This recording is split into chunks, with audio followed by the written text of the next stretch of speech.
how to know where you are as far as God is concerned. That's the main thing, isn't it? We are here for that. To be one with God, to be union with His power, to be His instruments.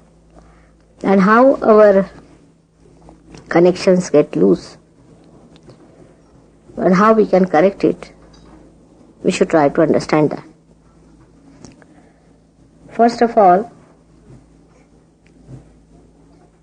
we must realize that we are not to think about it. If you start thinking too much about it, then you have seen that you do something funny, which you should not have done. Do not plan out too much about it also. Because in this country, if people start planning out, they'll get all the planning done. For example, they have to go for a walk. Then they must have proper shoes, they must have proper sticks, they must have this, they must have that, and they must have gloves, and they must have everything, and they never go out. They are so exhausted with the planning itself. In the same way, it happens with Sahaja Yoga. Get in.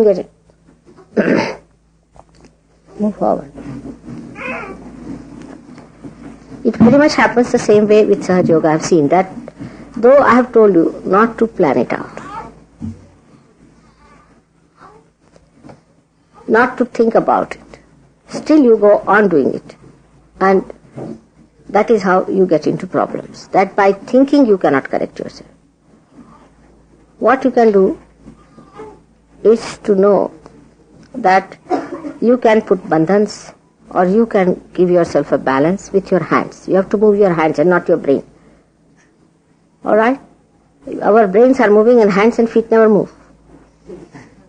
And out of proportion our brains are moving. But our hands and feet do not move. This is the society which H.G. Wells had described. I can see it very clearly. That you have more brains than your deftness and your understanding. Your fingers are not so sensitive. And the brain leads you to artificiality.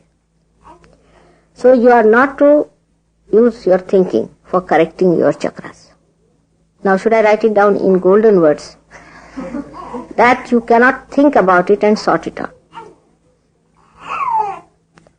This is one thing people do not understand. I think you better take him away because little restless, alright?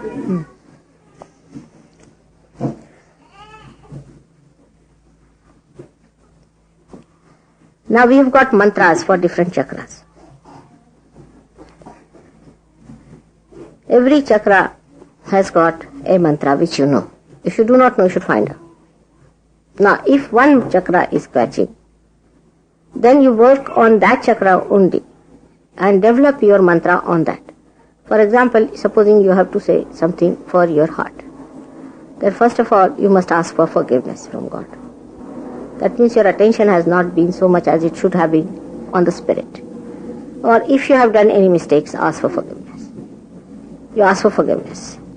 Now, you ask for forgiveness from your heart. Even doing with hand can be artificial. You understand that. It could be just ritualistic, but from your heart.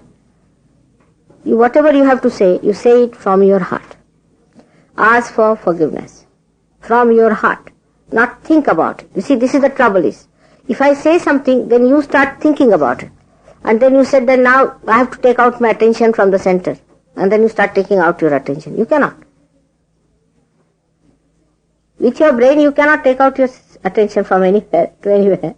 It's only through your hands or movement of your hands or by saying mantras you bring in. Do you understand that point? Absolutely clear cut. Many people think that if they pay attention to something and pull their attention, you cannot. But what you can do is to, when you are saying the mantra, put your attention without thought to that particular chakra. So you master that chakra ultimately. The one which is a weakness can become your mastery. But if you think, then you are catching again the heart much more. You have known that by thinking you catch your right side in the sense that it starts overactive, gets overactivated and left side gets frozen up, by which heart is catching. Your ego develops which engulfs your heart. So the more you think about it, how to correct your ego, the worse you are. You fight it. So then we know that we have to give a balance. Bring down your ego with your hand. With massaging, you can bring it down. Because in your hand it is flowing. Whether you are catching or not catching, it is flowing from your hand is there. The flow from your hand is there. You may not even receive from me, but there is flow already started. It's germinated. Little bit is always there. Use that to massage your head, bring down your ego. Then for heart also. Do not think about it, but give it. Or you put your hand towards it. Direct the vibrations, but don't think at that time. This is the important thing. If you are thinking and directing, it cannot be directed because your attention is engulfed in the thinking process. Do you understand that point? And here the problem is people think too much and talk too much. They talk about everything. They know everything. It's such a wasteful habit of thinking and then talking about it. Everybody is a monarch here because of ego. So now please tell your ego, you please keep shut. Now we know you too well. Try to push it back as much as you can. With force sometimes. Bring it back like that. Try to bring it to its normal position. And you'll be amazed once it goes to its normal position. You'll feel very much lighter. So this is to be done with your hand. You can use oil to rub, or on your body if you have to rub, you can use even powder or anything for having less friction. But it is through massage, through giving bandhans, by taking it out, or through limbu, or you can use even an orange or something like that.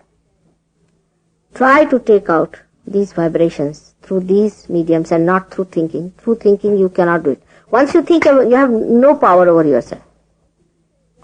There's a barrier between the spirit and you. Because you are thinking through your ego.